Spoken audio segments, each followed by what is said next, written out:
with respect to the harm and the potential harm. Obviously, if Crown is in a position where, because of Mr. Otis's license with the FCC, they cannot get an FCC license, the tower would not be built anyway. That's something that's going to be decided by the FCC, and I really don't think it should be decided by this board. I think if there are, in fact, those are issues that are properly decided at the federal level, and you're probably preempted from making a decision based upon that fact anyway. With respect to the reasonable business decision or reasonable business opportunity, we talked to that a little bit last time, and we were getting into some details, and I think you actually cut us off, and I understand why. But being that I guess now we've been challenged by this piece of hearsay that Mr. Sabatino has provided us with, I would like to present for the record a couple of things here. And what they are, they're Crown's internal memoranda that are inside a system they call CCI sites. It's a computerized system. You can just go in there and print out all the comments that relate to a particular site. We have communications that start in 2007 and go up through 2015, where we're interacting with Mr. Sabatino. In addition to which, I have several emails, and I can provide you with a copy of these after the fact if you wish. I have several email chains that go on for several years and go back and forth between representatives of Mr. Sabatino and Crown, trying to get some kind of an agreement on the property where the present tower is. And finally, let me say that. Were any of those within the last couple of years? Oh, yeah. Oh, absolutely. Yeah, yeah. And the truth is, there were more of them. There were more of them probably between 09 and 13. But what's happened in the past couple of years is Mr. Sabatino has told Crown that either you play ball with me up there on the Wiki Road so I can move that tower and develop what I want to develop there, or I'm not going to renew your lease over the other site. And that's what's been happening. That's where we are with this. Can I just ask a quick question? Because what you're saying is that Crown was not able to negotiate a long-term lease. Yeah, and as we talked about a reasonable business decision, one of the things that goes to being reasonable, I talked about that with my witness last time. Right. It's the length of time of the agreement you get because you're putting a lot of money into a tower, and it's also the money. Right, but it doesn't, but he's not disagreeing with that. He's saying Crown has a year-to-year lease on the tower off Hahn Road.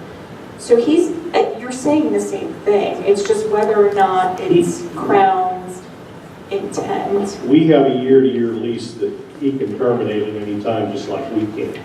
That's understood, and that's well understood. Yeah. But I just wanted to point that out because what you're saying and what Mr. Sabatino is saying are actually the same thing. Well, I don't necessarily believe that they are. And I'm going to say one more thing, too.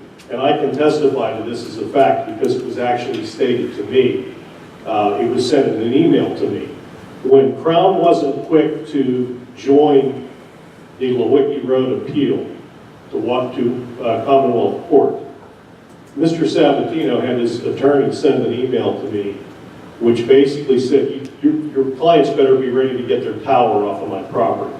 So that's the game that he's been playing with us. And you have a lot of information. You have what Mr. Otis told you that was told to him by Mr. Sabatino, and you have these documents that I'm going to present here, and we'd like them in the record.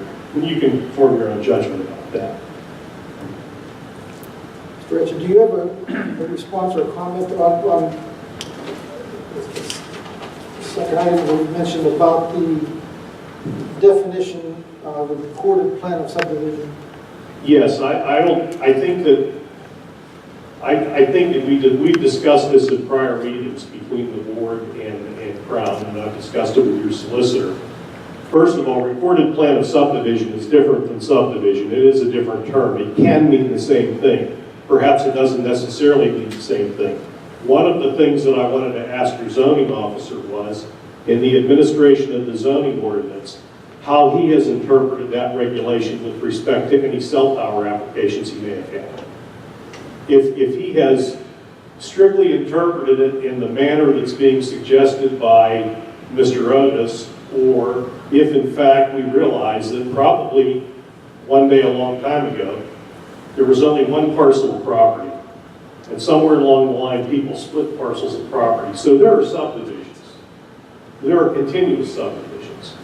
And the question is how the township has interpreted that provision, and if they've interpreted it in a more liberal fashion, I think we're entitled to that interpretation that you've used for others. And so that is how I would answer that issue. Your question is good enough. I'm not going to direct you to answer that yet, but your question is on the record. We will investigate that. Thank you. And let me just say one thing and then I'll shut up.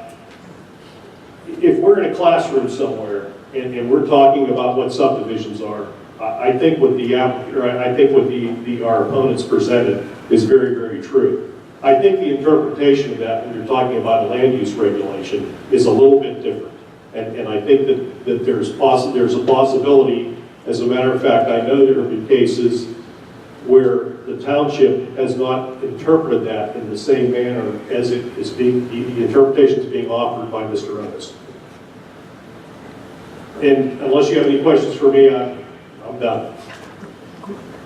Again, it's a public hearing. Does anybody in the audience have any comments to the board?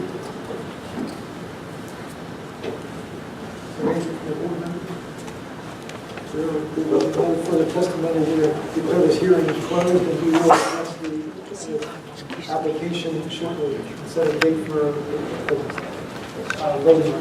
Thank you. So thank you very much. Okay, we will rest as far as introducing testimony and evidence. I gather the applicant has rested. As far as closing the hearing, what would you like to do, Mr. Holtz?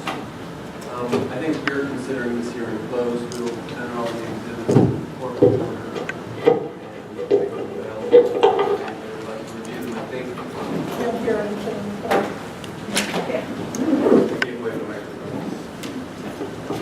I believe the board considers the hearing to be closed and that we will issue a decision within 45 days.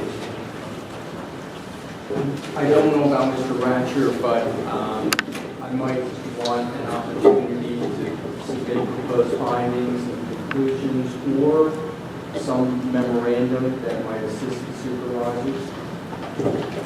I don't think we have a practice of requesting those, but if there's anything they would like to submit, should it be submitted to Bruce, the zoning administrator, or should it come to me, and then I'll distribute it to the board? It can be some summations and summaries of things here, but it can't be just new submittal. Yeah, This would be a memorandum. I don't think findings and conclusions are even necessary, but I agree. It's just a 5-page memo that summarizes.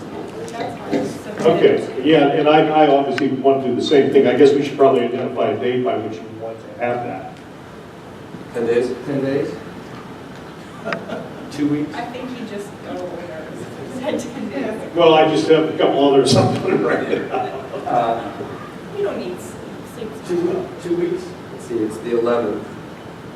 So we have 20 days until our next meeting. So 15? That's a good board. That's the 26th? Thank you. Okay. Yeah. 15 days from today. July 26th? We'll just agree on the date, July 26th? Yes, and simultaneous to you. Simultaneous submissions to me. Thanks. Thank you very much.